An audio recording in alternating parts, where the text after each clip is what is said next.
Bishop Sheldon Mwesigwa yaashaba abantu obutoosha okwekyebeza amagara gaabo bamanye kugemi obwagumize ngo bingi bari nibafa aha mukyeno. So simaranga kw'amagara niyo natandikiroko tera mukamungala kw'amagara goine kandi ogendoze kukyebeza olebe uko yemerire abashinja 40 years and above ne bahabulwa buli mwaka notekwa kukyebeza prostate omutabo n'aha ninke emitwalo 5 prostate cancer y'abashinja 40 years and above every year, because the day you don't, you never know.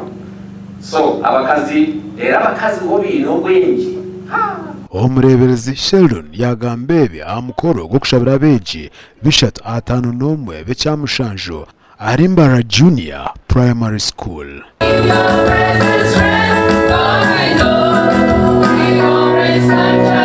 Thank you, the head teacher, for taking good care of our children.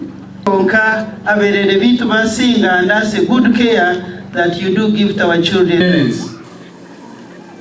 In that book, they said the teachers have done all it takes for the children to do well and pass. Education no kushabira abana baza kuzo mu kintu kugira ngo mwabahayo neno ibizoba bishop witu bakore banaherezayo abana bitu aruhanga kugira ngo bagume n'amagara marungi bagira ubwenge bwo kugaruhanga kugira ngo twazo mu zamu kuza gukora ibiro bishatu ukwezi 11 ari na mani gariyaga bwo kugaruhanga.